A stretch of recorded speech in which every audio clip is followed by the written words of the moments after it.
আমিরুল ইসলাম এলেন, এলাকাটা দেখলেন, যে কটা বাড়ি অক্ষত ছিল তখন আমিরুল ইসলাম চলে যাওয়ার পরে মানে তিনি চিহ্নিত করে দিয়ে গেলেন। আমিরুল ইসলাম চলে যাওয়ার পর তন্ময়বাবু আমার বলতে খুব খারাপ লাগছে, আমি কিন্তু এখানে কোনো নির্দিষ্ট ধর্ম ধরে বলছি না, আপনি নিশ্চিতভাবে বুঝবেন আমরা ছোটবেলা আলিবাবা 40 চোরের গল্প পড়েছি, রাত্রিবেলা ওই বাড়িতে ঢোকার আগে কীভাবে মার্ক করে দিয়ে গেছিল, আলিবাবার বাড়ি কীভাবে মার্ক করে দিয়ে যাওয়া হয়েছিল আমরা নিশ্চয়ই জানি।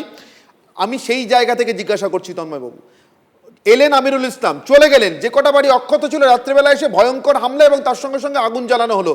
আগুন জ্বালানোর আগে নিশ্চিত করা হলো যাতে জলের কানেকশনটা কাটা থাকে, অর্থাৎ জল দিয়ে আগুনটা নেভানো না যায়। এটা কি বিধায়কের ভূমিকা? সেই বিধায়ক সম্পর্কে এইটা আপনারা যেভাবে ইন্টারপ্রেট করার চেষ্টা করছেন, আমি বলছি না, রিপোর্টে লেখা আছে, হ্যাঁ রিপোর্টে লেখা আছে, 13 পাতার রিপোর্টে তিনি গেলেন এবং তিনি মার্ক করে দিলেন, এইটা তো ইন্টারপ্রিটেশন। তিনি গেছেন এটা ফ্যাক্ট, আর তিনি গিয়ে মার্ক করে দিলেন এটা হচ্ছে ইন্টারপ্রিটেশন। এই ইন্টারপ্রিটেশন নিয়ে প্রশাসনিকভাবে যা ব্যবস্থা নেওয়া নিশ্চয় নেওয়া হবে, কিন্তু বক্তব্য হচ্ছে এইভাবে একটা জিনিসকে রাজনীতিকরণ করাটা বোধহয় ঠিক হচ্ছে না।